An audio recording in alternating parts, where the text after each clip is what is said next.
Apa yang kita siapkan untuk sakratul maut itu? A'udzubillahi minasyaitonirrajim.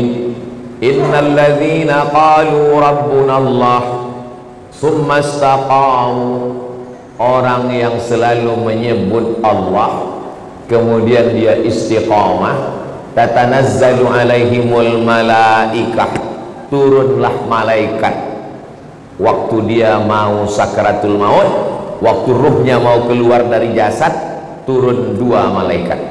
Malaikat yang pertama berbisik, alla takhafu, jangan kau takut. Karena rupanya orang mau mati itu takut. Takut sakratul maut, takut azab kubur, takut mungkar nakir, takut titian siratal mustaqim, takut hisab, takut neraka, takut. Maka datang malaikat membisikkan, alla takhafu, jangan kau takut. Perasaan yang kedua orang yang sakratul maut itu, wala tahzanu, jangan sedih. Rupanya orang yang mau mati itu perasaannya sedih.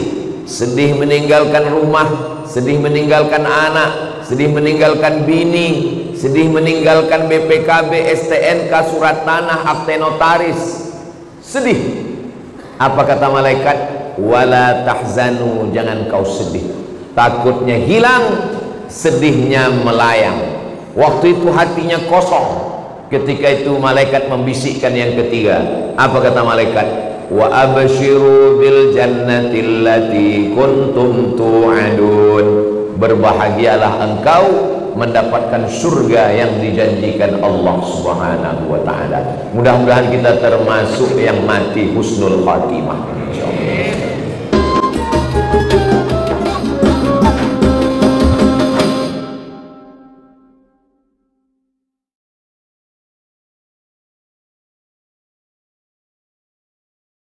Assalamualaikum warahmatullahi wabarakatuh.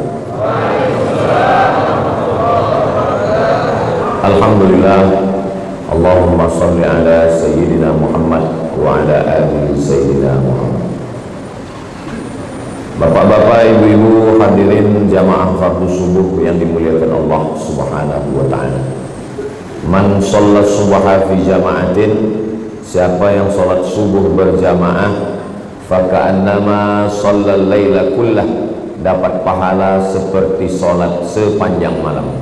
Mudah-mudahan kita termasuk yang mendapatkan pahala itu, insyaallah. Man shollat subha fi jama'atin, siapa yang sholat subuh berjamaah, kana fi zimmatillah, maka dia dalam perlindungan Allah.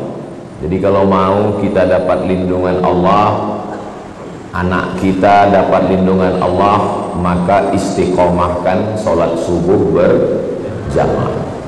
Man sholat subha fi jama'atin, siapa yang sholat subuh berjamaah setelah itu tidak keluar masjid, summa qa'ada yadhkurullah, duduk berzikir, baca Quran. Termasuklah majelis ilmu ini majelis zikir, karena yang kita bahas hanya ayat, hadis, fatwa ulama. Hatta tatlu asyamsu, sampai terbit matahari. Setelah terbit matahari, summa yusalli rak'ataini, salat sunat 2 rakaat. Namanya salat sunat isyraq. Oke, nama waktunya syuruq, nama salatnya isyraq. Usalli sunnatal isyraq rak'ataini lillahi ta'ala. Kanat lahu ka ajri hajjatin wa umrah, dapat pahala seperti haji dan umrah. Hadisnya ada dalam Sunan Tirmidzi, status hadisnya hadis hasan. Hadis yang paling tinggi sahih, di bawah sahih hadis hasan. Tidak ada ikhtilaf antar ulama tentang hadis hasan. Jadi nanti kita selesai ini, kita melaksanakan sholat sunat isyraq masing-masing tidak berjamaah. Mudah-mudahan kita dapat pahala seperti haji dan umrah, insyaallah. Amin ya rabbal alamin. Yang mau kita bahas subuh ini adalah perjalanan kita berikutnya. Kalau haus, minum. Kalau lapar, makan. Kalau kepanasan, hidupkan kipas, hidupkan AC. Kalau kedinginan, pakai jaket. Selalu ada langkah antisipasi. Nah, yang mau kita hadapi ke depan ini apa? Yang akan kita hadapi nanti adalah yang pertama, sakaratul maut. Apa yang perlu kita siapkan untuk sakaratul maut ini? Banyak orang menghadapi pensiun udah siap. Saya Pak Ustadz untuk pensiun ini udah saya siapkan 100 pintu kos-kosan Pak Ustadz. Banyak betul Pak, baru pintunya aja Pak Ustadz. Yakin betul dia malaikat maut itu datang setelah pensiun. Tidak salah, tak ada salahnya orang yang menyiapkan ruko, menyiapkan kos-kosan. Bagus, tidak salah. Itu ikhtiar. Tapi tak banyak yang mempersiapkan untuk sakaratul maut. Siap-siap untuk pensiun, belum tentu jadi. Belum tentu. Bisa jadi sebelum pensiun sudah mati. Tapi mati ini tidak kita siapkan pun pasti mati. Yang paling pasti dalam hidup ini adalah mati. Apa yang kita siapkan untuk sakaratul maut itu? A'udzubillahi minasyaitonir rajim.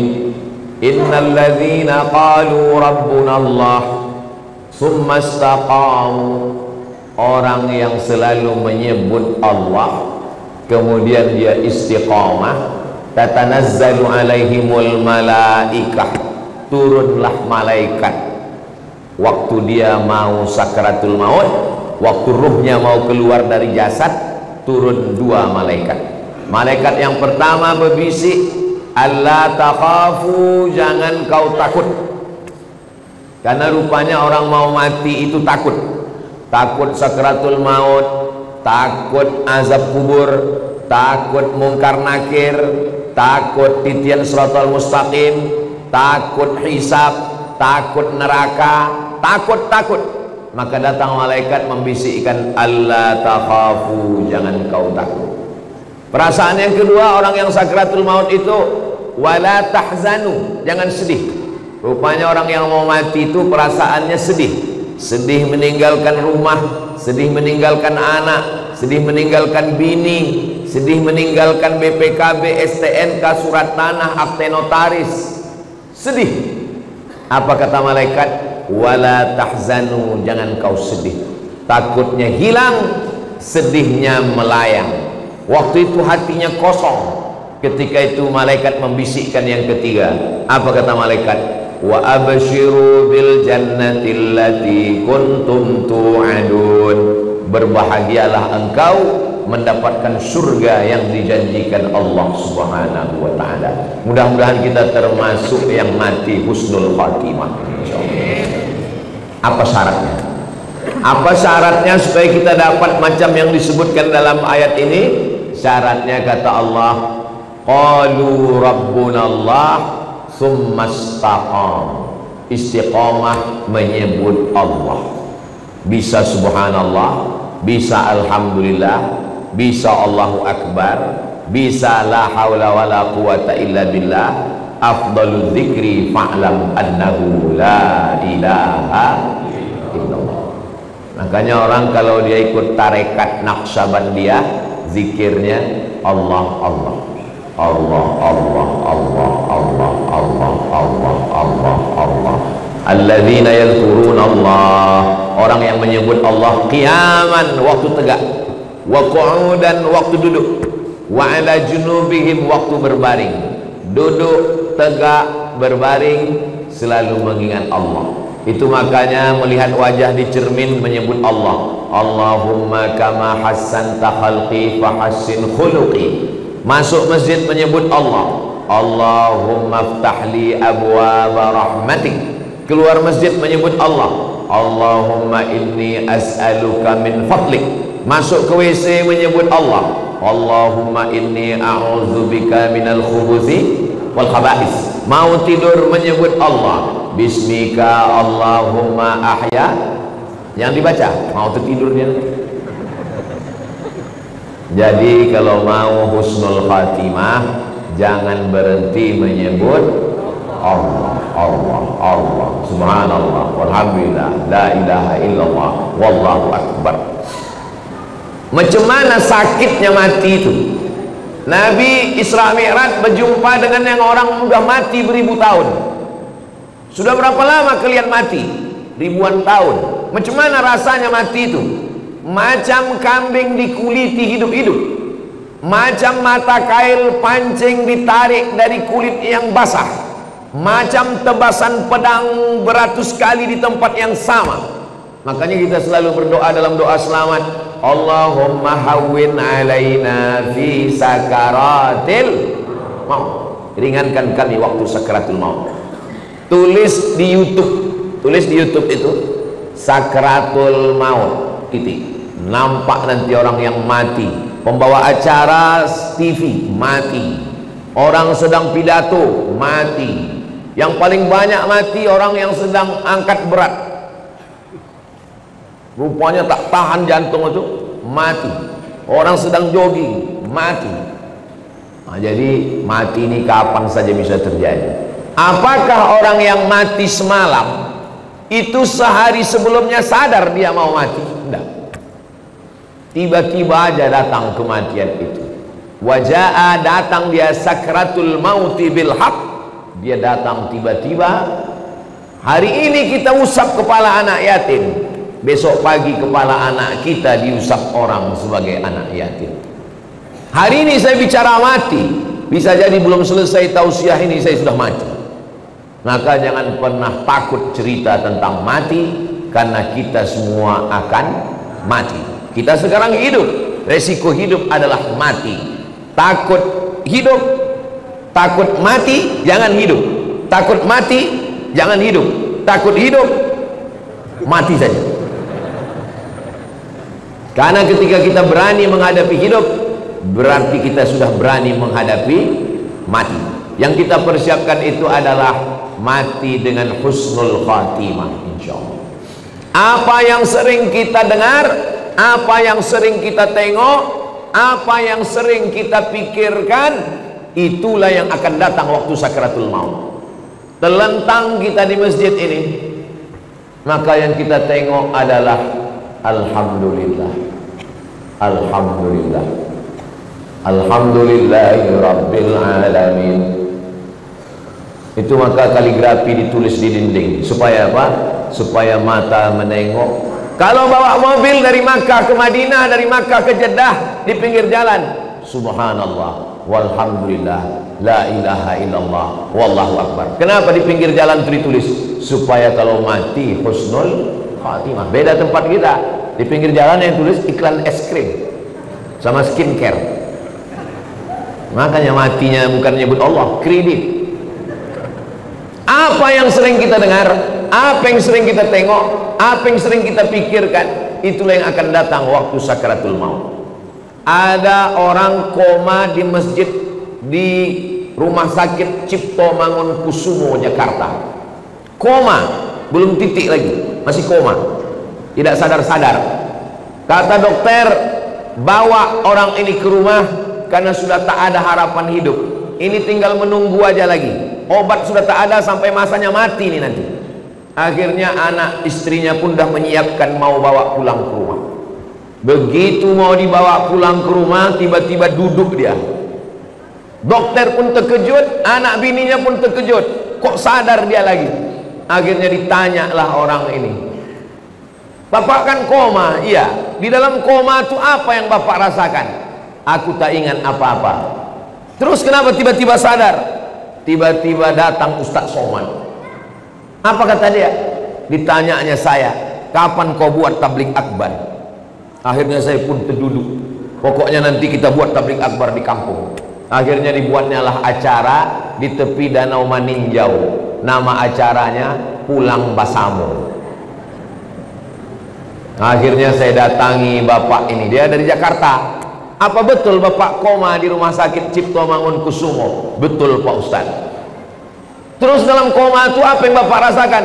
Tiba-tiba Ustaz datang bertanya ke saya, kapan tablik akbar? Itulah saya itu duduk sadar tuh Pak Ustaz.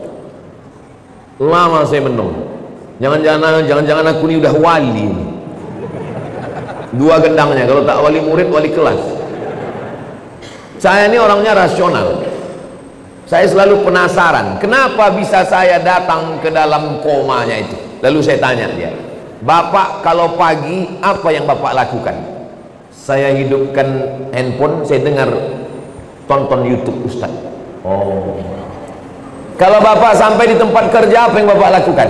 Kalau sedang kosong, saya tonton lagi YouTube Ustaz. Kalau Bapak mau tidur malam, apa yang Bapak lakukan? Sebelum saya tidur, yang terakhir saya tonton adalah YouTube Ustaz. Baru saya paham, apa yang selalu ditonton, itulah yang dibawa ke alam bawah sadar, itulah yang datang waktu tidur dan waktu koma, dan itu juga lah yang datang waktu husnul khatimah, insyaallah. Rasional, masuk akal. Tanyalah sama pakar-pakar psikologi, kenapa bisa itu yang terbawa-bawa. Makanya bapak-bapak pikirkan yang bagus-bagus aja, jangan pikirkan yang waktu SMP SMA dulu. Mau dia mengigau tuh bawa ke malam, tiba-tiba udah sambal belacan aja di muka. Maka saudara yang dimuliakan Allah subhanahu wa ta'ala, kalau yang kita pikirkan itu adalah akhirat, yang kita pikirkan itu adalah nama Allah, maka insya Allah kita semua mati dalam keadaan husnul khatimah. Nah, roh kita keluar dari hembusan. Makanya orang yang mati itu biji matanya terbuka. Semua orang yang mati biji matanya terbuka. Apa yang ditengok waktu mata terbuka? Yang ditengok itu adalah roh keluar dari mulut dan hidung. Dulu roh itu masuk ke dalam jasad ini dihembuskan. Wa nafakhtu fihi min ruhi, aku hembuskan ruh. Rahaya ruhu, pergi berhembus. Ruh itu artinya pergi dan datang berhembus. Maka waktu datangnya berhembus, perginya pun berhembus. Ruh itu berjalan dari mulai ujung kaki sampai ke betis, naik ke lutut, naik ke paha, naik ke pinggang, terasa dingin, sejuk di kaki. Kalau ada bapak ibu yang udah merasa agak sejuk di kaki, tak lama lagi tuh. Naik dia ke atas, naik dia ke atas, naik dia ke atas, keluar dia dari mulut, biji mata menengok ruh itu keluar, maka datang orang lain memejamkan mata kita. Bismillah wa ala millati rasulillah, inna lillah wa inna ilaihi raji'un. Menggerakkan tangan ringan, menggerakkan lidah ringan. Yang paling ringan adalah menggerakkan kelopak mata, ini yang paling ringan. Tapi waktu kita sakratul maut, jangankan menggerakkan tangan, jangankan menggerakkan bibir, menggerakkan kelopak mata pun tak bisa. Terbuka. Bini yang katanya buah hati belayan jiwa pun takut memejamkan biji mata kita.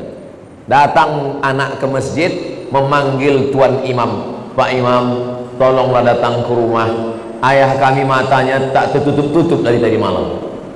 Baiknya imam, padahal orang ini tak pernah datang ke masjid. Makanya masyarakat sini yang tak pernah datang ke masjidlah kalian.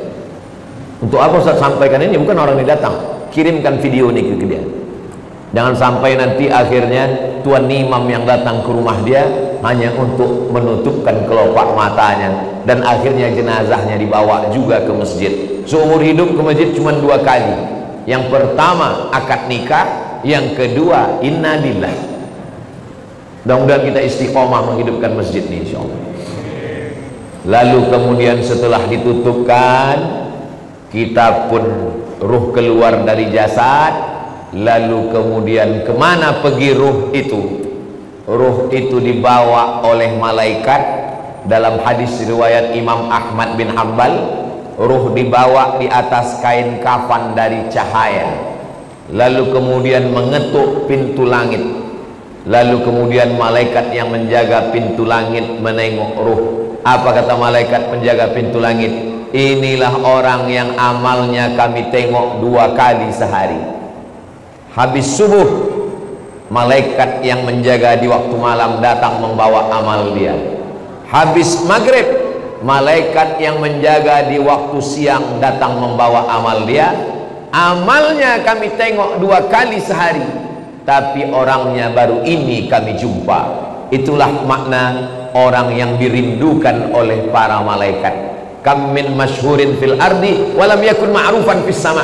Berapa banyak orang yang masyhur di bumi, viral, tapi malaikat di langit tak pernah kenal dengan dia.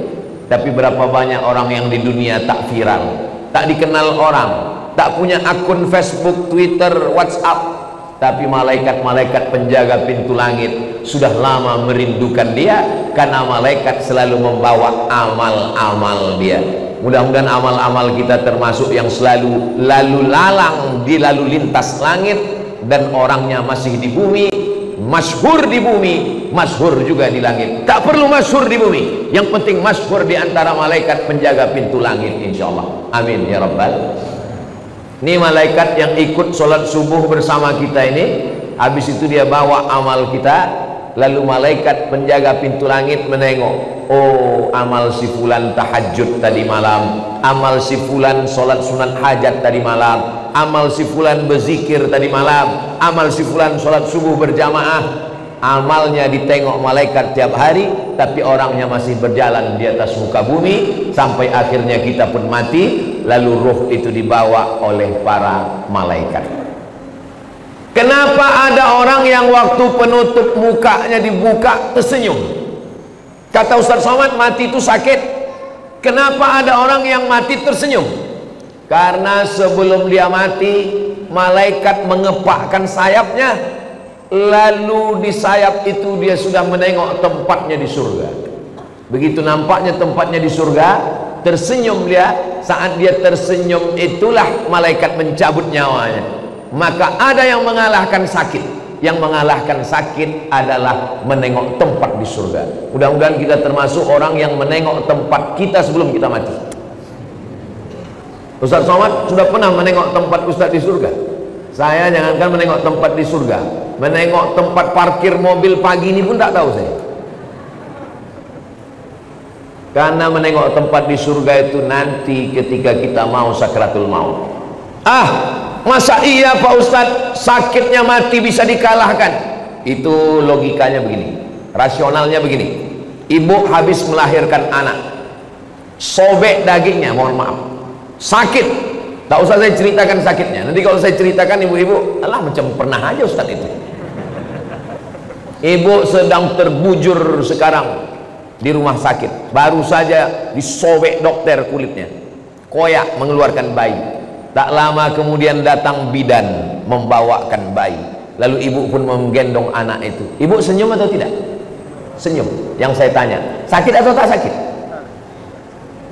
Inilah hebatnya ibu yang saya tanya, bisa pula bapak itu merasakan sakit. Kan memang cinta sejati lah orang. Ibu itu baru saja melahirkan anak, nyawa taruhannya, koyak dagingnya, tapi menengok anak tersenyum dia. Begitulah mati itu.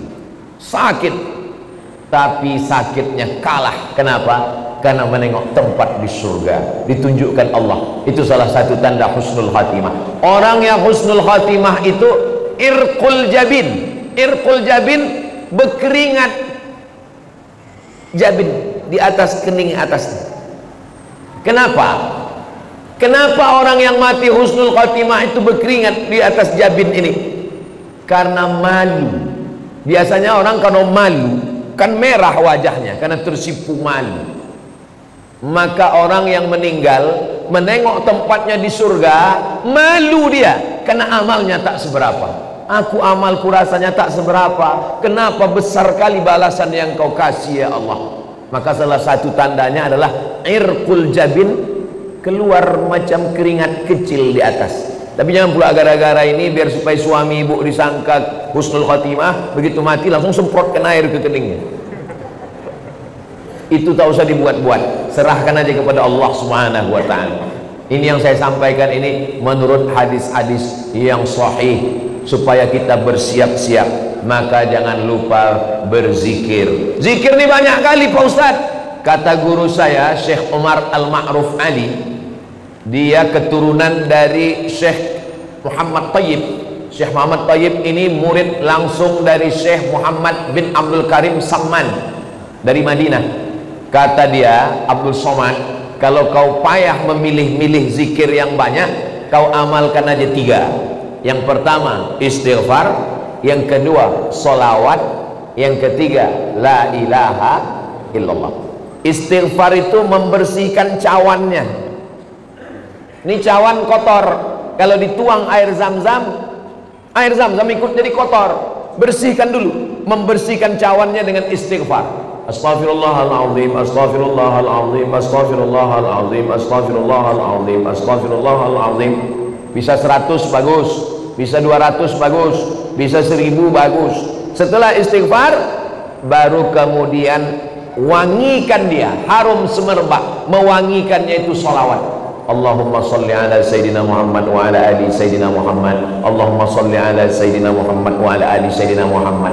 Setelah dia wangi, barulah kau tuangkan air. Airnya itu adalah afdhalul dzikri fa'lam annahu la ilaha illallah. Ini masalah zikir ini, jangan karena mau ngejar cepat lalu bunyinya tak jelas. Astaghfirullahaladzim, astaghfirullahaladzim, astaghfirullahaladzim. Ada orang beristighfar pakai lagu. Astaghfirullah Rabbal baraya. Bagus, tak salah.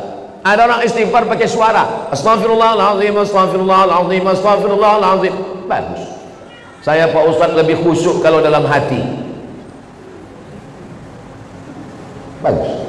Masalah berzikir ini, zikir kuat bagus. Jangan gara-gara zikir kuat sama zikir pelan berkelahi di masjid. Berkelahi antara zikir kuat dengan zikir pelan di masjid, sampai cerita tuh keluar masjid. Apa kata orang luar masjid? Untung kita tak ke masjid. Coba kalau kita ke masjid berkelahi kan? Bagus kita di luar masjid nih lagi. Nah, jadi yang berzikir kuat silakan. La ilaha illallah, la ilaha illallah.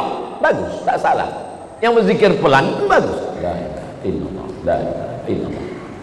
Zikir kawan pelan, kita mau kuat, kita paksakan dia, kita ke telinga dia. La ilaha illallah. Apa mau kau kata dia? Kelahi kita dalam masjid. Saya Pak Ustaz terganggu kali saya sama zikir orang ini. Saya kalau udah dengar orang yang berzikir kuat terganggu saya Pak Ustaz. Berarti ada setan dalam diri kau. Orang yang terganggu dengan zikir berarti ada setan. Zikir tidak pernah mengganggu kita. Sebagaimana kita mendengar suara bacaan Al-Quran. Kalau ada orang terganggu mendengar bacaan Al-Quran, itulah makna ruqyah. Di ruqyah dia biar keluar hantu setan dari dalam dirinya. Habis sakratul maut selesai, lalu kemudian kita pun masuk ke liang lahat. Tapi tadi ruhnya udah diangkat ke langit Pak Ustaz. Waktu jasad masuk ke liang kubur, maka ruh turun balik, dimasukkan Allah ke alam kubur untuk menjawab pertanyaan malaikat Munkar Nakir. Iya, kalau jasadnya masuk kubur, kalau matinya diterkam singa, kalau matinya di sungai Amazon dimakan ikan piranha 1000 ekor, kemana pergi ruhnya? Kalau matinya tabrakan beruntun hancur macam daging kena blender, kemana pergi ruhnya? Maka nama alamnya adalah alam barzakh. Dia tidak disebut dengan dunia karena dia sudah mati. Dia tidak disebut dengan akhirat karena dunia masih ada. Pemisah antara dunia dengan akhirat namanya alam barzakh. Tengok dalam surat Ar-Rahman, bainahuma barzakhul la yabghiyan. Jadi ruh yang sudah diangkat ke langit diperkenalkan ke malaikat, diturunkan balik masuk ke dalam jasad untuk menjawab pertanyaan Munkar Nakir. Setelah itu ruh dalam genggaman kudrat iradat kuasa Allah Subhanahu wa ta'ala, maka ruh menantikan amal yang mengalir. Apa yang perlu kita siapkan? Yang perlu kita siapkan yang pertama, ilman 'allamahu wa nasyara. Ketika di alam barzakh disebut alam kubur, yang kebetulan ada kuburnya. Kalau kebetulan tak ada kuburnya, alam barzakh, mati hanyut, mati tabrakan, mati hilang, maka alamnya alam barzakh. Selama di alam barzakh itu apa yang mengalir? Yang pertama mengalir adalah ilman 'allamahu wa nasyara. Ustadz Marsofwan ceramah, ada program subuh, apa subuh apa namanya Ustaz?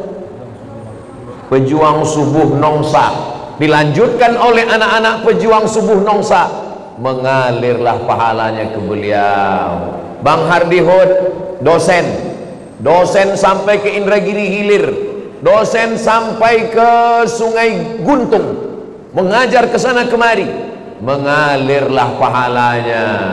Ustadz, tapi kami ini tak ustadz, kami ini bukan buya, kami ini bukan profesor Pak Ustadz, ilmu apa yang mengalir? Bapak jangan lupa ajarkan Al-Fatihah ke anak, ibu ajarkan Al-Fatihah ke anak. Saya hatam alif-alif, hatam Quran, guru pertama saya emak saya.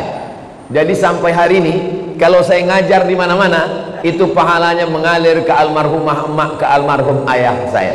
Maka ibu kalau tak sempat, bapak kalau tak sempat, ajarkan Al-Fatihah ke anak, supaya anak sholat subuh, zuhur, asar, maghrib, isya, tahajud, witir, duha, dia baca Al-Fatihah, mengalir ke kita semuanya. Saya Pak Ustadz sempat juga mengajarkan beberapa ilmu Pak Ustadz. Ilmu apa yang bapak ajarkan? Ilmu santet. Minta ampunlah kepada Allah, mudah-mudahan lupa murid-murid itu, tak diamalkannya lagi, taubat dia. Itu maka sebelum mengajar tuh, ajarkan yang baik-baik. Saya berharap ceramah ke sana kemari, mudah-mudahan ini diamalkan jamaah, mengalir ke alam barzah saya insyaallah. Amin. Walaupun amal yang sikit aja, amal sikit yang diamalkannya, bismillahi tawakkaltu 'alallah la haula wala quwata illa billah, mengalir. Yang pertama mengalir ilman 'allamahu wa nasyarahu. Yang kedua, waladan salihan tarakahu, anak soleh yang ditinggalkan.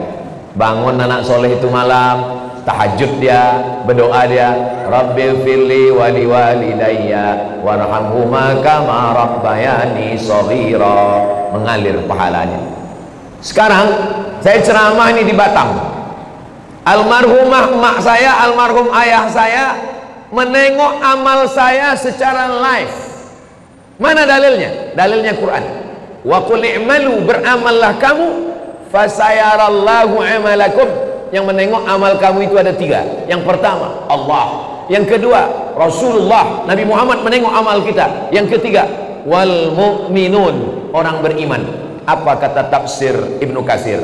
Maksud orang beriman, ayah, ibu, atuk, nenek menengok amal anak cucunya. Maka moyang saya sedang menengok amal saya, macam jamaah yang nonton streaming live sekarang. Begitulah mereka menonton di alam barzah. Oh, senangnya aku, cucuku dari anak si fulan rupanya sedang menyampaikan tausiah di Batam. Mudah-mudahan kita pun menengok amal yang baik dari anak cucu kita insyaallah. Makanya selalu doanya, Rabbana hablana minas salihin, Rabbana hablana min ladunka dzurriyyatan thayyibah, Rabbana hablana min azwajina wa dzurriyyatina qurrata a'yun waj'alna lil muttaqina imama. Apalagi yang mengalir? Yang mengalir yang ketiga adalah mushafan warasahu, mewakafkan Al-Quran. Wakafkan Al-Quran. Kalau ditengoklah masjid apa nama masjid kita ini? Masjid Baitul Amal. Itu wakaf Qurannya, Masya Allah. Kalau ditengok dari susunannya nampaknya Quran ini tak pernah dibaca ini.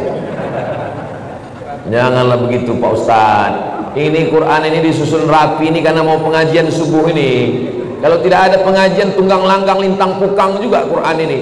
Itu yang mewakafkan Quran ini meninggal orangnya. Kenapa ada tradisi wakaf surat Yasin tempat kita? Karena orang dulu susah, tak ada duit, maka tak bisa dia mewakafkan Quran, diwakafkannya surat Yasin. Tapi yang paling bagus Quran. Waktu almarhumah mak saya meninggal, saya teleponlah penerbit Syamil di Bandung. Assalamualaikum penerbit Syamil. Waalaikumsalam. Mak saya meninggal, saya mau mewakafkan Quran. Berapa Pak Ustadz? 1000 eksemplar berapa ya? Kalau untuk Somad, Ustadz Somad gratis katanya. Kalau gratis 2000 lah saya bilang. Kalau 2000 bayar Pak Ustadz. Kalau bayar saya minta 5000. Saya minta 5000. Habis itu saya kirim ke masjid-masjid, ke pesantren. 5000 kita kirim, mustahil ke 5000 nya itu tak dibaca orang. Makanya kalau kita di Masjidil Haram, Masjid Nabawi, keluar Masjidil Haram, di pintu masuk Zamzam Tower itu ada orang jual Quran. Haji, wakaf haji, wakaf haji, wakaf. Apa maksudnya itu? Mewakafkan Al-Quran. Tapi kata ulama, bukan cuma wakaf Quran, wakaf kitab fikih, wakaf kitab agama, wakaf kitab Riyadhus Shalihin, wakaf kitab, itu juga sampai kepada Allah, sampai disampaikan Allah kepada kita. Maka baca Quran ini supaya mengalir kepada orang yang mewakafkannya, insya Allah. Yang keempat, apalagi yang mengalir? Masjidan banahu, membangun masjid. Siapa yang mewakafkan tanah ini, yang mewakafkan masjid ini? Tak bisa saya membangun masjid utuh, satu masjid Pak Ustaz. Tak bisa membangun satu utuh masjid, isi aja kantong-kantong tuh. Itu yang mengisi kantong tuh, itu mengalir. Yang tak mengisi, nah, innalillah lah kalian. Duit yang disimpan di bank, ditabung 3 miliar, mati kita, Bapak, kalau duit kita 3 miliar, mati kita, itu mereka udah siap untuk memakai. Yang mendapat warisan siapa? Istri dapat 1/4 kalau tak ada anak. Kalau ada anak 1/8. Anak laki-laki dapat 2 kali bagian anak perempuan. Habis. Mereka menunggu kita cuma 4 bulan 10 hari. Habis 4 bulan 10 hari, dia pun dipinang oleh brownies, berondong manis. Tapi duit yang dimasukkan ke kresek, ke kotak, inilah yang akan mengalir. Mohon maaf jangan tersinggung dengan cakap saya tadi. Maksud saya yang memasukkan duit secara cash. Tapi jamaah masjid Baitul Amal ini banyak juga tidak langsung masuk duit karena mereka pakai transfer banking. Nah, jadi dia langsung tit. Habis terkirim baru dia menangis. Kalau ditanya, kok menangis kenapa? Teringat ceramah Ustaz Somad tadi? Tidak, salah ketik aku tadi. Rencanaku mau ngetik nolnya 5, rupanya terketik 6 pula. Kalau 5 kan 100.000, terketik 6 1.000.000. Padahal kalau mati tabungan ada 100 juta, yang terkirim 1.000.000, mati yang dibawa yang 1.000.000 atau yang 99? Yang 1.000.000 itulah yang menolong. Itu kalau terketik 1.000.000. Kalau termasukkan 2.000, sedang parkir aja sekarang udah 3.000, kencing 5.000. Apa yang kita siapkan untuk alam barzakh? Apalagi yang mengalir? Yang kelima, baitan libnis sabil banahu, membangunkan rumah untuk ibnu sabil. Kalau zaman dulu ibnu sabil ini musafir yang putus belanja. Kalau zaman sekarang ada anak-anak dari pulau mau kuliah ke Batam, tapi untuk uang kos mahal, cari tanah kosong, bangunkan kos gratis untuk anak berprestasi. Itu sampai hari kiamat itu mengalir. Buatkan rumah, buatkan pondok pesantren, buatkan rumah Quran, buatkan asrama, buatkan kelas, mengalir sampai hari kiamat. Yang keenam, nahran ajrahu, mengalirkan air. Buatkan sumur bor, pergi ke pesantren, buat sumur bor. Berapa santri di sini Pak Kiai? Santri ada 1.000 orang Pak. WC-nya berapa? 3. Buatkan WC, buatkan sumur bor, mandi anak-anak di situ, berwuduk dia, minum dia, mencuci dia, mengalir pahalanya. Saya waktu kecil dibawa emak saya ke sawah. Di tepi sawah itu ada sumur. Kata emak saya, ini sumur wakaf atuk kau dulu. Anak kecil, anak SD, saya tak paham. Apalah atuk nih bawa wakaf sumur. Sekarang baru saya paham setelah membaca hadisnya. Rupanya orang tua-tua dulu tahu hadis ini mewakafkan sumur. Di tempat kita sekarang tak usah lagi wakaf sumur karena air sudah banyak-banyak. Bukan lagi kota bertuah, kota berkuah. Saking banjir bandang. Maka cari yang kira-kira diperlukan umat, maka itu diwakafkan. Tong air besar, mesin air besar, filter saringan air, itu juga termasuk dalam golongan amal yang keenam. Amal yang ketujuh mengalir. Apa amal ketujuh mengalir? Shadaqatan akhrajaha fi sihhatihi wa hayatihi yalhaquhu ba'da mautihi. Sedekah yang dia keluarkan waktu masih sehat. Kenapa sehat? Karena kalau udah sakit orang memang udah ingat mati. Semua alhamdulillah ya Allah. Tapi kalau waktu sehat, bakhil, bin medit, bin pelit, bin kikir, bin kedekut. Tapi kalau masih sehat, orang pelit, waktu masih sehat itu dia berikan, dia kasihkan, maka itulah yang akan menolong dia di hadapan Allah Subhanahu wa ta'ala. Imam Syafi'i meninggal 204. Imam Syafi'i meninggal 204. Sekarang tahun 1445, 1446. Berarti Imam Syafi'i di alam barzah sudah 1200 tahun lebih, 1240 sekian tahun lebih. Sedangkan umur Imam Syafi'i di dunia cuma 54 tahun. Lahir di Gaza, Palestina 150, meninggal di Mesir tahun 204. Di dunia cuma 54 tahun, di alam barzah 1200 tahun. Imam Al-Ghazali meninggal 505, sekarang udah 1446. Berarti di alam barzah sudah hampir 1000 tahun. Maka kita ini lebih lama di dunia atau di alam barzah? Lebih lama di alam barzah. Apa yang sudah kita siapkan? Alhamdulillah. Bagi bapak ibu yang sudah menyiapkan 7 amal tadi, alhamdulillah. Saya alhamdulillah Pak Ustadz 7-7-nya udah siap, alhamdulillah. Saya Pak Ustadz baru 5 Pak Ustadz, alhamdulillah. Saya Pak Ustadz 1 pun belum, innalillah. Saya cuma bisa lewat ceramah. Tapi kalau Bang Hardi Hud jadi wakil wali kota dengan Cak Nur, itu ke-7 ini bisa dilaksanakan insyaallah, amin. Yang pertama, apa tadi yang pertama ya? Yang pertama adalah ilman 'allamahu wa nasyarahu. Programnya sekolah mudah. Bisa. Guru fisika PNS, guru matematika PNS, guru kimia PNS, guru ngaji honorer. Coba angkat Honda. Kenapa tak Yamaha Pak Ustadz? Honda itu maksudnya honor daerah. Yang selama ini honornya 300.000, gajiannya 6 bulan sekali, dipotong sunat masal. Kenapa tidak dikasihkan dia pakai APBD? Bisa. Bisa apa tak bisa? Bisa.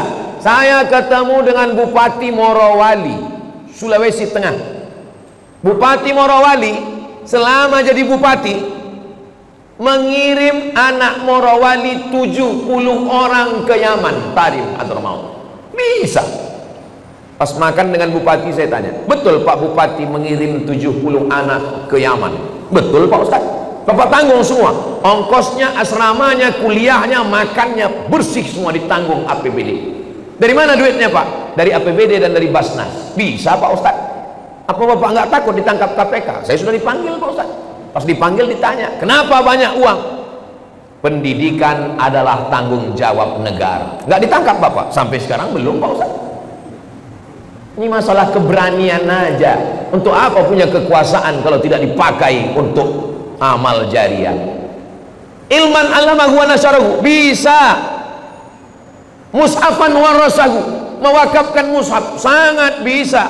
Seluruh masjid dan musalla mendapatkan subsidi buku-buku fikih, akidah, akhlak, Quran, tafsir. Bisa pakai tanda tangan.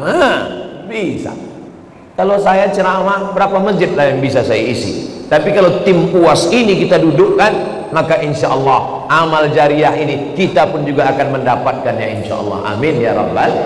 Jadi kalau ada orang mengatakan jangan bicara politik di masjid, hanya membahas tentang masalah zikir saja, sholat saja, habislah umat kita diambil orang.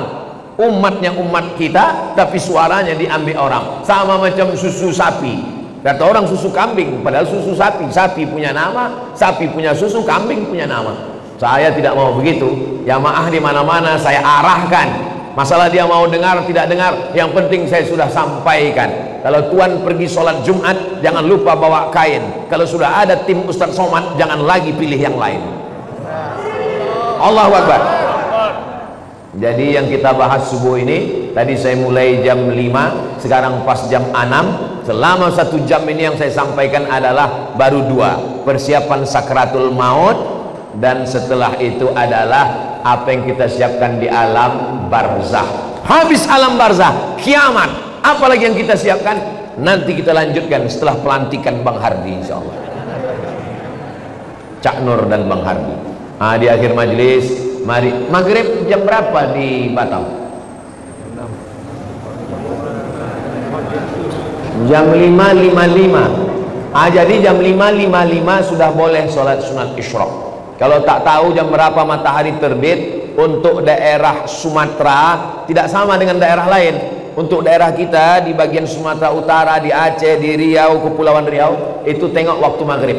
Jadi kalau di Pekanbaru maghribnya jam 6:05, jam 6:05 sudah bisa sholat sunat isyraq. Kita jam 5.55 sudah bisa. Sekarang jam 6, maka kita sholat sunat isyraq. Di akhir majelis mari kita berdoa. Tolong sampai tanggal 27 ini doa tawassul. Cara berdoanya, ya Allah, berkat surat Al-Fatihah ini dudukkanlah sahabat Ustadz Abdul Somad, Bang Hardihud, Cak Nur dan Bang Hardihud menjadi pemimpin kami. Insya Allah dia adil dan amanah. Ala hazihin niyah. Al-Fatihah. A'udzubillahi minasyaitonirrajim. Bismillahirrahmanirrahim. Alhamdulillahi rabbil alamin. Arrahmanirrahim. Maliki yaumiddin. Iyyaka na'budu wa iyyaka nasta'in. Ihdinas siratal mustaqim, siratal ladzina an'amta 'alaihim ghairil maghdubi 'alaihim waladdallin. Amin. Allahumma shalli ala sayyidina Muhammad wa ala ali sayyidina Muhammad. Ya qadiyal hajat, engkau yang menunaikan hajat. Ya rafi'ad darajat, engkau yang mengangkat darajat. Ya man qada amran innama yaqulu lahu kun fayakun. Engkau yang dengan kun fayakun maka terjadilah segala sesuatu. Mudahkanlah urusan kami, urusan keluarga kami, urusan anak-anak kami, terutama urusan kepemimpinan wali kota, wakil wali kota Batam ini, ya Allah. Allahumma rzuqna imaman adila, berikan kami pemimpin yang adil, amanah, yang beriman, yang takut kepada Engkau, yang umat Nabi Muhammad sallallahu alaihi wasallam. Allahumma inna nas'aluka salamatan fid din wa afiyatan fil jasad wa ziyadatan fil ilmi wa barakatan fil rizqi wa taubatan qabla al maut wa rahmatan 'inda al maut wa maghfiratan ba'da al maut. Allahumma hawwin 'alaina fi sakaratil maut wan najata minan nar wal 'afwa 'inda al hisab. Rabbana atina fid dunya hasanah wa fil akhirati hasanah wa qina adzaban nar. Wa sallallahu ala sayyidina Muhammad wa ala alihi washabihi wasallam walhamdulillahi rabbil alamin. Taqabbalallahu minkum minna wa minkum taqabbal ya karim. Salat sunat isyraq 2 rakaat. Usolli sunnatal isyraq raka'ataini lillahi ta'ala. Allahu biha ya Allah biha ya Allah bi husnil khatimah wa ya ayyuhar rajun minhu syafa'atan sallu alaihi wa sallimu taslima.